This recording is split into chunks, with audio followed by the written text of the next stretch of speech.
Carole Aranda, bonjour. Alors tu es notre référente nationale à l'agriculture pour les Patriotes. Tu es sur la liste d'ailleurs des élections européennes, on en est très, très heureux.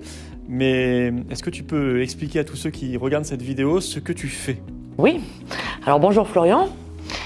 Et donc oui, je suis agricultrice en agriculture biologique depuis maintenant 11 ans. Donc je suis installée en Charente et je fais de la polyculture avec une orientation maraîchère. Néanmoins, j'ai inscrit l'activité dans un écosystème plus large qui essaye d'intégrer au maximum toutes les causes environnementales. Et donc je travaille sur un travail de fond. Voilà, j'ai intégré l'agroforesterie, un système qui se veuille résilient. D'accord. Justement, j'aimerais bien avoir ta définition de l'agriculture bio, parce que on défend tous le bio, et bien sûr aux patriotes, et on a parfois l'idée que c'est une agriculture sans chimie, sans pesticides, ce qui est déjà très bien, mais je crois que tu nous expliques que ça n'est pas tout à fait ça, et que c'est en réalité beaucoup plus que ça. C'est beaucoup plus que ça, et c'est une question qui est intéressante parce qu'elle remet complètement en cause le modèle qu'on essaye de nous imposer. L'agriculture biologique, c'est une agriculture qui est effectivement une agriculture qui n'accepte pas la chimie de synthèse, mais qui, dans le règlement européen aujourd'hui, accepte des pratiques ou une chimie naturelle. Ce qui peut être utilisable sur une période de transition, mais qui à terme va pas amener la résolution des problèmes auxquels on est confronté. C'est-à-dire que si on reste sur le cap d'une agriculture biologique qui se limiterait à une agriculture sans aucun pesticide, de chimie de synthèse, ça nous laisse la possibilité de continuer à travailler sur un modèle qui est productiviste, qui va continuer à favoriser le libre-échange, qui ne va en aucun cas travailler sur le problème de fond, qui est un problème environnemental et qui à terme remet en cause la souveraineté alimentaire des nations, des pays. Et je crois que là, la société commence à avoir des attentes en ce sens. Alors oui, effectivement, on voit qu'il y a une prise de conscience de l'opinion publique incontestablement de plus en plus forte. On voit même des discours politiques qui ont été un peu verdis, qui ont évolué plutôt dans le bon sens. Mais sur le terrain, j'ai l'impression que ça ne suit pas vraiment dans les politiques mises en place. Et il est où le problème ? C'est politique ou alors ce sont les lobbies ? Je pense évidemment à l'agrochimie, je pense peut-être aux grandes surfaces. À ton avis, c'est quoi le problème principal ? Alors, tu me demandes si c'est politique ou lié au lobby. J'ai envie de te dire que c'est quasiment indissociable aujourd'hui. Moi, d'après l'analyse que je fais de tout ce qu'on a en notre possession, c'est quand même aujourd'hui des politiques qui sont inféodées au lobby, qu'on le veuille ou non. Le politique répond en règle générale à une règle qui va être dictée en amont par les lobbies, que ce soit les lobbies de l'agrochimie ou de l'agroalimentaire. Oui, c'est ça. Et j'ai l'impression que l'Europe là-dedans, l'Union européenne avec sa PAC, et moi ce que j'en ai vu au Parlement européen avec Mireille Dornano, c'est-à-dire quand même également l'influence énorme des lobbies, aggrave plutôt la situation. Oui, enfin, je ne sais pas si elle l'aggrave. En tout cas, elle laisse penser aux citoyens qu'il y a une prise de conscience et qu'enfin, on va se mettre à écouter des scientifiques, parce que le diagnostic, il est posé en amont par les scientifiques. Au niveau mondial, on a de très belles déclarations.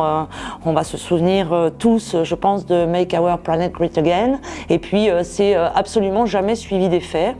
On a une PAC qui non seulement ne produit pas les effets attendus par la société, mais qui en plus, je pense, pèse fiscalement sur les populations, puisqu'elle prélève via la fiscalité les budgets qui vont ensuite être redistribués à partir de l'enveloppe européenne aux nations et qui ne servent en réalité qu'à revenir directement dans la poche de toutes ces multinationales.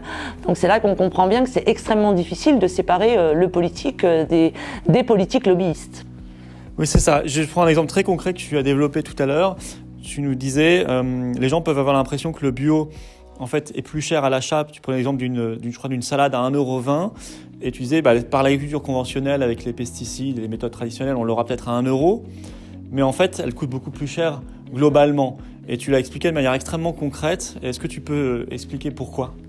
Oui, tout simplement parce que pour l'instant, quand on chiffre et qu'on nous explique que grâce à l'agriculture conventionnelle, on peut consommer une alimentation moins chère, en réalité, ce qu'on gomme complètement, c'est tous les coûts qui ont été externalisés.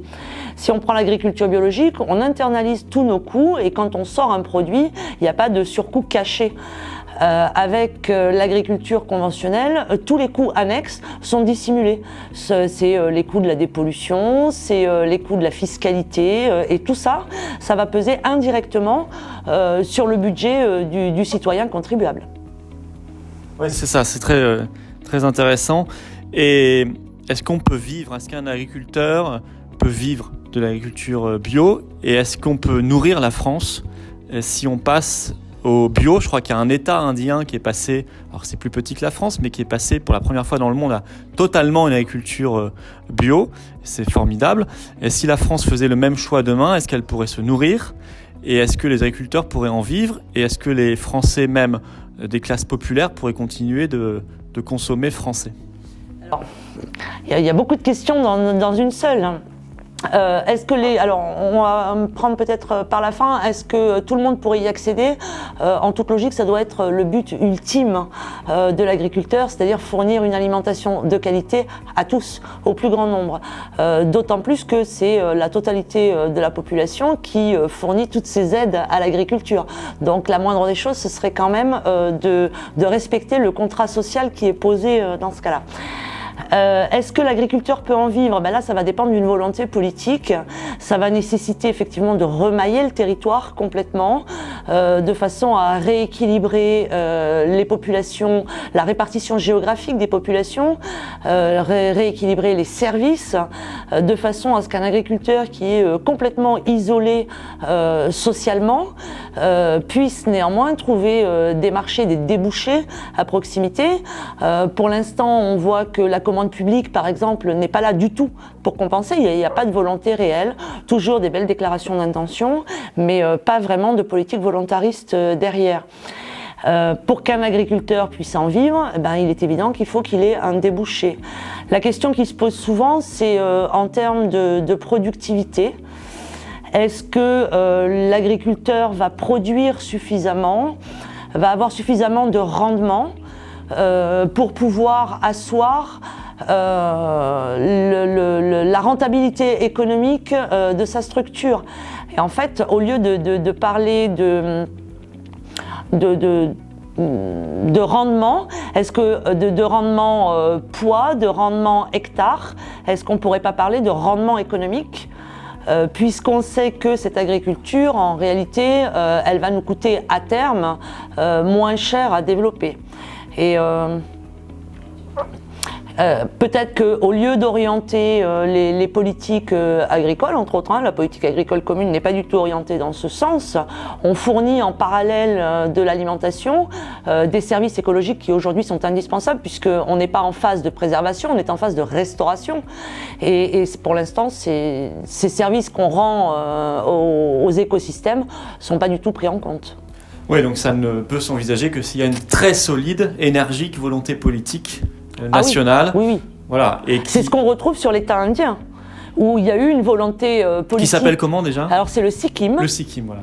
Petit État indien, donc l'ONU l'a quand même cité et félicité. Premier État au monde, un tout petit État qui était dans une situation sanitaire et économique difficile, une volonté politique affirmée, qui n'a pas été obligatoirement facile à porter au niveau de sa population. Les 3 premières années ont été effectivement très compliquées, et puis au bout de 3 années, la population s'est doucement laissée convaincre et est devenue très coopérative, y compris dans les structures productives, les structures agricoles, les couches rurales de la population, parce qu'elle s'est rendue compte que les progrès arrivaient, ils arrivaient lentement, mais ils s'empilaient les uns sur les autres.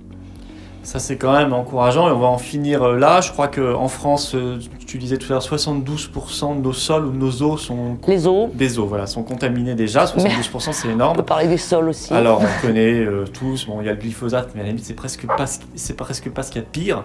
Il y a d'autres choses encore pires. Il y a le chlordécone avec les bananeraies aux Antilles, on connaît ça. Bon, qui reste 600 ans dans les sols. On est un peu déprimé quand on entend tout ça, le poids des lobbies, le poids de la FNSEA qui pousse à l'agriculture chimique, la PAC qu'on pourrait renommer pour une agriculture chimique, hein, si on voulait être un peu cynique. Bon, tout ça est un peu déprimant. Est-ce que quand même, alors qu'est-ce qu'on fait? On doit déprimer, ou est-ce que tu nous dis qu'on peut s'en sortir? Il y a quand même des raisons d'espérer, et surtout, on peut encore inverser la situation. Alors, on peut encore inverser la situation. Par contre, il faut arrêter les déclarations de bonnes intentions. Il va peut-être falloir passer maintenant dans la phase active, dans la phase pratique. C'est bon, le diagnostic est posé, on le connaît. Les scientifiques ont travaillé largement là-dessus. On mobilise énormément d'argent public pour nous sortir des évidences qui sont déjà posées. Alors, cet argent public, on le transfère. Donc oui, il y a des matières à rester optimiste. Cet argent public, on le mobilise pour un changement de modèle. Et je crois que c'est vraiment sur le modèle qu'il faut insister. Il faut sortir de ce productivisme, il faut sortir de ce consumérisme qui ne fait, fin de compte, que le bonheur des multinationales et en aucun cas le bonheur des citoyens. Et puis...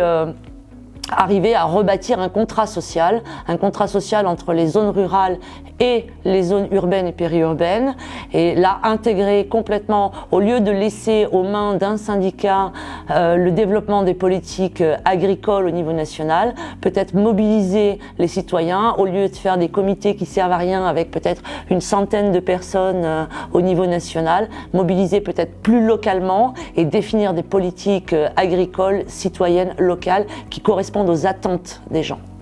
Eh bien, joli programme. Merci beaucoup Carole, et bravo pour Avec tout ce plaisir. que tu fais en Charente dans ton exploitation que j'ai eu l'occasion de visiter. Merci.